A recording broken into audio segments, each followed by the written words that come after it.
Un curso de milagros. Capítulo 12. El programa de estudios del Espíritu Santo. Epígrafe 3. Cómo invertir en la realidad. 1. Te pedí una vez que vendieras todo cuanto tuvieses, que se lo dieras a los pobres y que me siguieras. Esto es lo que quise decir.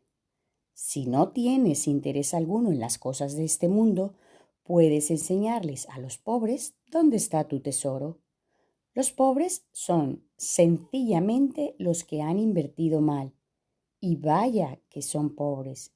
Puesto que están necesitados, se te ha encomendado que los ayudes, pues te cuentas entre ellos. Observa lo bien que aprenderías tu lección si te negaras a compartir su pobreza, pues la pobreza no es otra cosa que insuficiencia, y solo hay insuficiencia ya que solo hay una necesidad. 2. Suponte que un hermano insiste en que hagas algo que tú crees que no quieres hacer. Su misma insistencia debería indicarte que él cree que su salvación depende de que tú hagas lo que te pide. Si insistes en que no puedes satisfacer su deseo y experimentas de inmediato una reacción de oposición, es que crees que tu salvación depende de no hacerlo. Estás, por lo tanto, cometiendo el mismo error que él y haciendo que su error sea real para ambos. Insistir significa invertir, y aquello en lo que inviertes está siempre relacionado con tu idea de lo que es la salvación. La pregunta se compone de dos partes. Primera, ¿qué es lo que hay que salvar? Y segunda, ¿cómo se puede salvar? 3. Cada vez que te enfadas con un hermano, por la razón que sea, crees que tienes que proteger al ego y que tienes que protegerlo atacando. Si es tu hermano el que ataca, estás de acuerdo con esta creencia. Si eres tú el que ataca, no haces sino reforzarla. Recuerda que los que atacan son pobres. Su pobreza pide regalos, no mayor empobrecimiento. Tú que podrías ayudarles, estás ciertamente actuando de forma destructiva si aceptas su pobreza como propia. Si no hubieras invertido de la manera en que ellos lo hicieron, jamás se te hubiese ocurrido pasar por alto tu necesidad. 4. Reconoce lo que no importa, y si tus hermanos te piden algo descabellado, hazlo precisamente porque no importa. Niégate y tu oposición demuestra que sí te importa.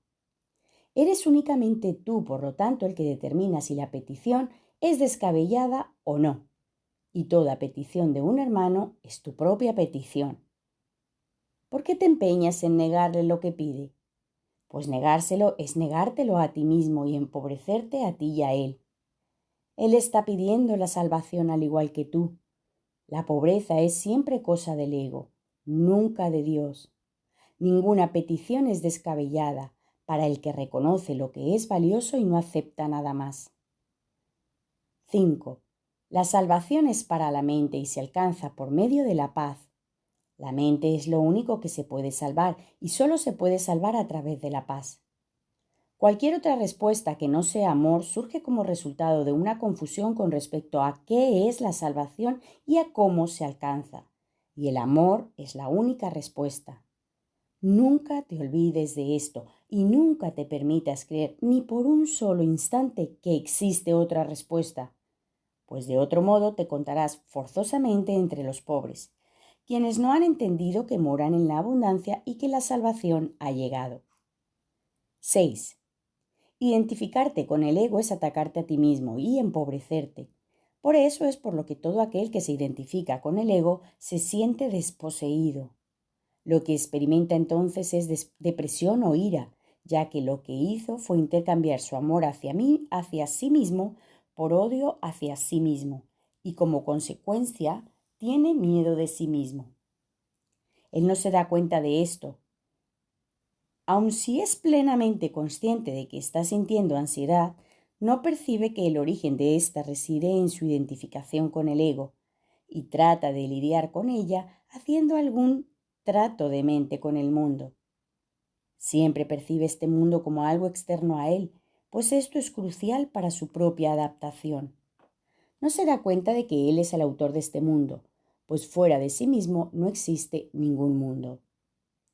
7. Si solo los pensamientos amorosos del Hijo de Dios constituyen la realidad del mundo, el mundo real tiene que estar en su mente.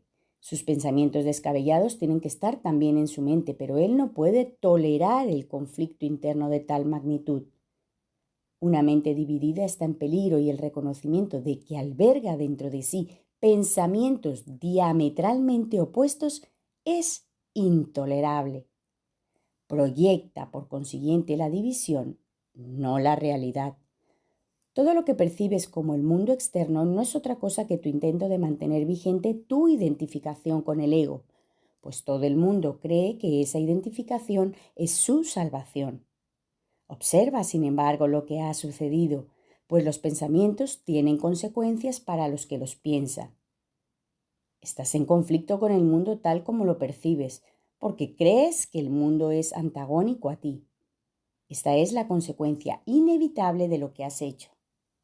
Has proyectado afuera aquello que es antagónico a lo que está adentro, y por consiguiente no puedes por menos que percibirlo de esta forma. Por eso es por lo que debes darte cuenta de que tu odio se encuentra en tu mente y no fuera de ella, antes de que puedas liberarte de él y por lo que debes deshacerte de él antes de que puedas percibir el mundo tal como realmente es.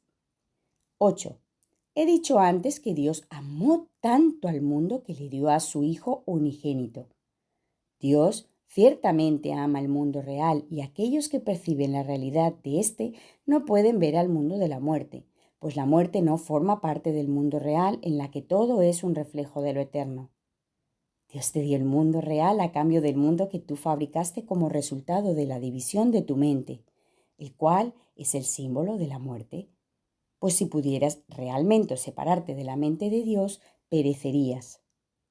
9. El mundo que percibes es un mundo de separación. Quizá estés dispuesto a aceptar incluso la muerte con tal de negar a tu Padre. Sin embargo, Él no dispuso que fuese así, y por lo tanto, no lo es. Tu voluntad sigue siendo incapaz de oponerse a lo que la suya dispone, y esa es la razón de que no tengas ningún control sobre el mundo que fabricaste. No es este un mundo que provenga de la voluntad, pues está regido por el deseo de ser diferente de Dios, y ese deseo no tiene nada que ver con la voluntad. El mundo que has fabricado es, por lo tanto, completamente caótico y está regido por leyes arbitrarias, que no tienen sentido ni significado alguno. Se compone de lo que no deseas, lo cual has proyectado desde tu mente porque tienes miedo de ello. Sin embargo, un mundo así solo se puede encontrar en la mente de su Hacedor, junto con su verdadera salvación. No creas que se encuentra fuera de ti, ya que únicamente reconociendo a dónde se encuentra es como podrás tener el control sobre él. Y ciertamente tienes control sobre tu mente, dado que la mente es el mecanismo de decisión. 10. Si reconocieras que cualquier ataque que percibes se encuentra en tu mente y solo en tu mente, habrías por fin localizado su origen. Y allí donde el ataque tiene su origen, allí mismo tiene que terminar, pues en ese mismo lugar reside también la salvación. El altar de Dios donde Cristo mora se encuentra ahí. Tú has profanado el altar, pero no has profanado el mundo. Cristo, sin embargo, ha puesto la expiación sobre el altar para ti. Lleva todas tus percepciones del mundo ante ese altar, pues es el altar a la verdad. Ahí verás tu visión transformarse y ahí aprenderás a ver verdaderamente. Desde este lugar en el que Dios y su Hijo moran en paz y en el que se te da la bienvenida, mirarás en paz hacia el exterior y verás el mundo correctamente.